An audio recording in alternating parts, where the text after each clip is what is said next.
You see a lot of shaft-driven motorcycles these days, from Honda Gold Wings to Harley V-Rods.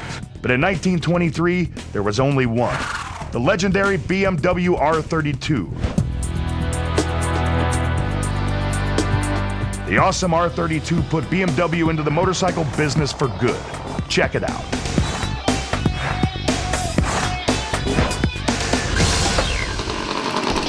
After World War I, German airplane engine manufacturer BMW wasn't allowed to build aircraft engines as a condition of the Treaty of Versailles. So they built this instead.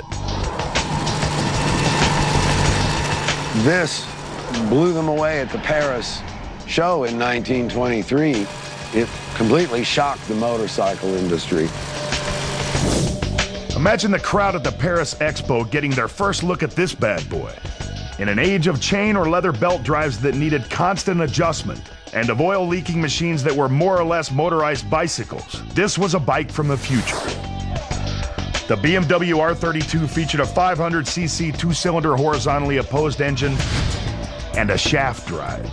This thing was off the chart radical.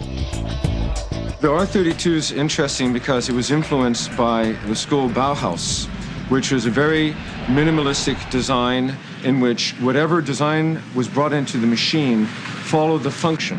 And that is the first motorcycle ever designed which followed that mantra. Unlike many machines of the era, the R32 was built as an integrated design from the ground up. It was the brainchild of BMW's famed airplane engine designer Max Fritz. At this time in Germany, in the early 20s, we have a lot of small manufacturers, and all these manufacturers bought a lot of parts, the engine there, the frame there, and the gearbox from this company, and they put it together to one motorcycle. But Max Fritz designed it from the front wheel over the engine, the gearbox, the frame, and to the brakes as a whole thing. I think the unique thing about the R32 is that it was designed by somebody who is an aircraft designer. And if something goes wrong on an aircraft or with a plane engine, you're a dead man. On a motorcycle, to bring that same attention to detail, quality and reliability means that you have a machine which more than any other motorcycle can take you where you need to go safely. And that's very unique for the time. Though BMW wasn't the first to use a boxer engine, so named for the pistons working in a boxing motion, Max Fritz made a key improvement. Earlier designs placed the cylinders in line with the frame, resulting in uneven cooling. Fritz rotated the engine 90 degrees. This placed both cylinders out into the airstream for better cooling and efficiency. They hit upon the opposed twin because of its balance in the power pulsing. If you slow down the firing of the V-twin, you'll see that it fires rapidly, bang, bang, and then there's a space of time. And then it fires again very quickly in a space of time. If you slow down the firing of a BMW opposed twin, you'll see that the space between the firings are exactly the same, the timing of the firings, which gives you a very smooth, extremely smooth operation. The optimum design for a two-cylinder engine is opposed. Another major innovation in the R32 was the shaft drive. BMW factory experimented with a belt drive on racing bikes before determining that shaft drive was a more reliable way to transmit power to the rear wheel. As the engine spun, so did the shaft, which meshed with the gear in the rear wheel hub.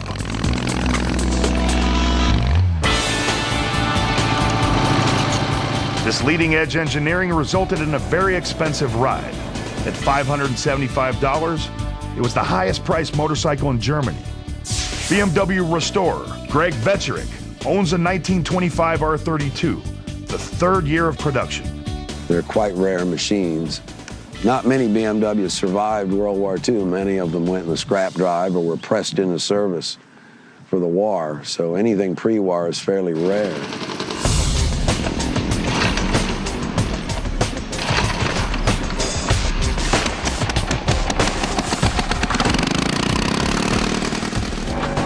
Compared to a modern motorcycle, it's a bit on the complicated side.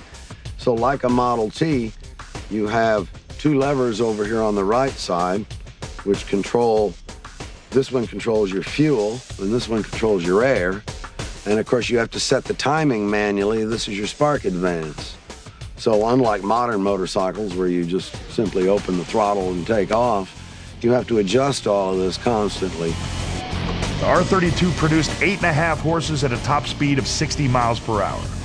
It doesn't sound like much now, but in the early 20s, it was fast enough. Considering it's a hardtail machine, and all machines of that era were, and it has a cantilever leaf spring in the front, it handles all right, but obviously it's nothing like a modern motorcycle that has actual suspension. Most of the suspension is the air and the tires, so you must be, you know, if you overinflate your tires, you'll jar your teeth right out of your head. Just over 3,000 R32s rolled off the assembly line in Munich, Germany. All featured the now famous BMW logo, a circle with blue and white quadrants symbolizing a spinning propeller. The R in the R32 is short for the German word Rad, meaning cycle. In the United States, there are only a handful of R32s still running. It's a head turner, a showstopper. You can't really ride it very far without almost causing accidents with it. People always question you if you stop, but you know, you have to be extremely cautious with it because unlike modern motorcycles, it has terrible brakes. The front drum brake has shoes on it about that wide. And the rear brake, they hadn't figured out how to make a rear brake and a drive shaft work together at that point. And so it has a false rim with a wooden V block with shoe material riveted on it. Not unlike a wagon brake. It's like, oh my God, I think I'm gonna stop today, maybe. So you have to be very careful with it because everyone can outstop you. The R32 is loaded with innovations both large and small. One screw exposed the valves for ease of maintenance. A toolkit was included, hidden in a compartment behind the gearbox. But one thing the R32 lacked was a key. It was a different era when people were honest. This key right here simply turns the headlight on and off. There is no ignition switch, and you shut it off by mashing the kill button. And the horn works too. The R32 was the beginning of the BMW motorcycle legend. This same engine layout lasted nearly 60 years. And BMW still uses shaft drive in most of its models. That's staying power. It's not only the design of the R32 that's been an enduring motif for BMW for 81 years, but you saw today an R32 on the racetrack, riding at quite a high rate of speed, perfectly, cleanly, taking the curves like a modern sport bike would do. That's a legacy of the design that exists even today. Forged in iron and steeped in motor oil, the history of BMW motorcycles boils down to one thing: the quest for the perfect rider's machine. Today, BMW offers a variety of engine and drivetrain configurations. Its new R1200 RT is the ultimate touring bike. Like the R32, which debuted over 80 years ago, it features shaft drive and a boxer engine. This legacy of extreme innovation inspires true loyalty. People that are into BMW motorcycles generally tend to be a bit on the fanatical side. You can have my bike when you pry my cold, dead fingers off the handlebars, so to speak. You know, I've got 14 BMWs at this point, and hopefully I'll buy some more before I'm taken off the planet.